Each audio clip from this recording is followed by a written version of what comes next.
battre les champions du monde sortants, l'équipe d'Espagne, pour aller en finale et espérer décrocher dimanche un 5e titre de champion du monde.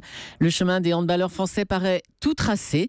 Tout de suite, c'est leur patron, Claude Onesta, qui est votre invité, Thomas, pour l'interview vérité d'Europe 1. Il est 7h45 à Paris, ça veut dire qu'il est 9h45 à Doha au Qatar. Bonjour Claude Onesta.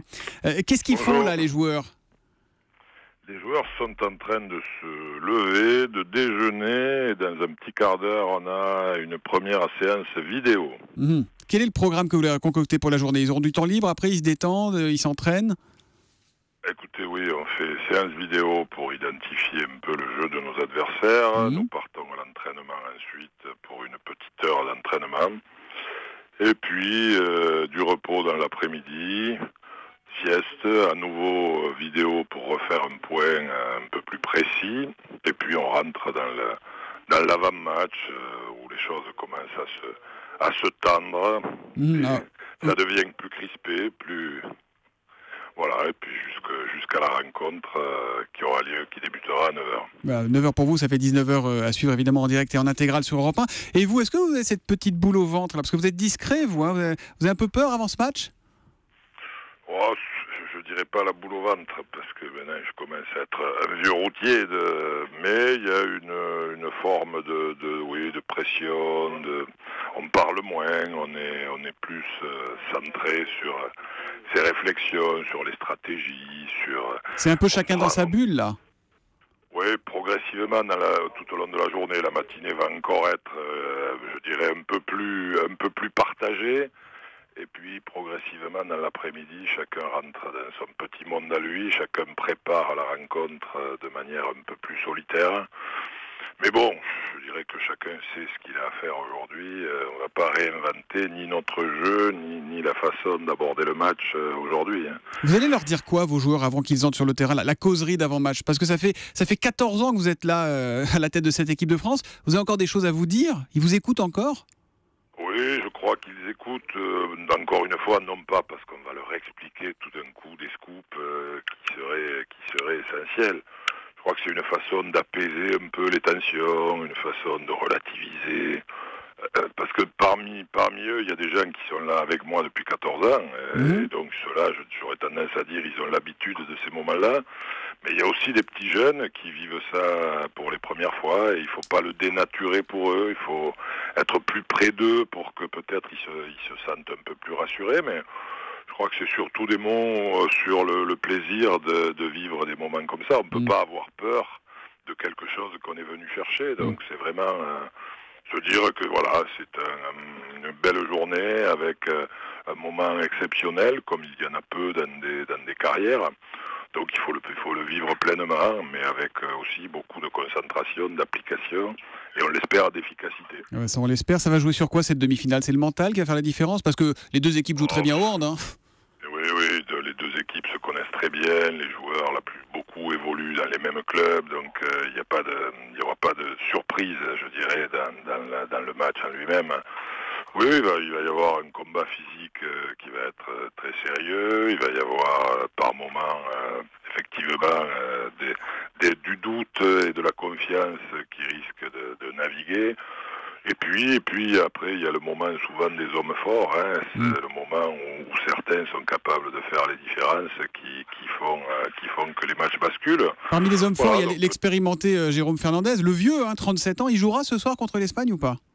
Il jouera, je pense qu'il sera pas loin. Donc est-ce qu'il jouera de manière essentielle ? C'est aussi le match qui le dira, mais je crois qu'on a aussi d'autres arguments à faire valoir. Donc on a la chance de pas avoir seulement quelques joueurs. On a la chance d'avoir un groupe très aguerri et très riche.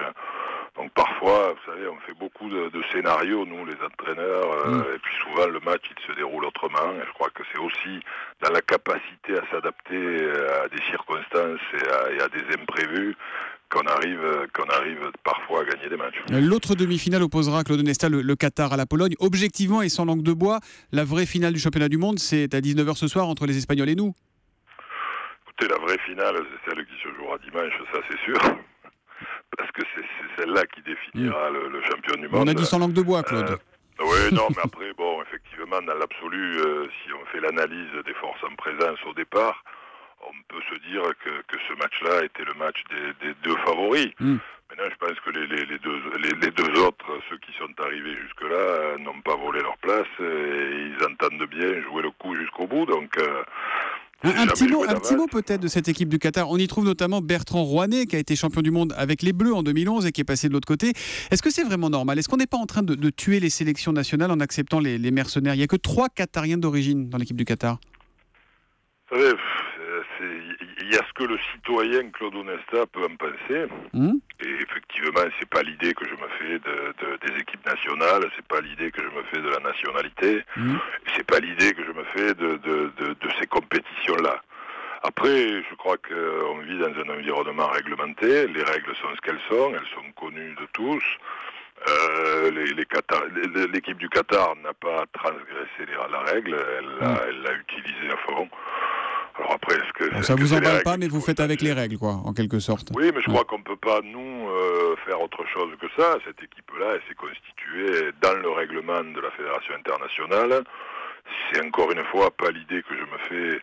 Mais bon, vous savez, le sport devient un spectacle de plus en plus réglementé, mais de plus en plus ouvert. Et ça existe déjà dans les clubs. Il y a 50 ans, dans les clubs, c'était le club du village.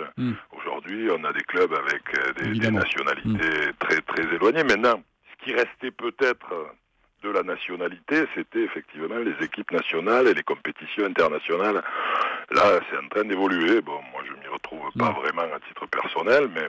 Et vous continuerez, vous, à titre personnel, après, là, vous êtes déjà 2 fois champion olympique, 2 fois champion du monde, 3 fois champion d'Europe. Après dimanche, ça continuera pour vous à la tête de l'équipe de France? Dernière question rapidement. Ouais, écoutez, je ne sais pas si ça continuera, parce que c'est quand même les événements qui le décident. Ce qui est sûr, c'est que ça commence à sentir l'écurie quand même. Je suis très, très lucide là-dessus. Bon, on vous souhaite de rentrer à l'écurie avec une 5e étoile. Ouais, j'essaie juste de transmettre les choses de manière souple. Merci Claude Onesta. Vous pouvez juste nous donner le score pour ce soir de ce France-Espagne? Je sais pas, un but de plus pour nous me suffirait. Très bien, c'est noté. France-Espagne retransmis en direct et en intégralité sur Europe 1 à partir de 19h.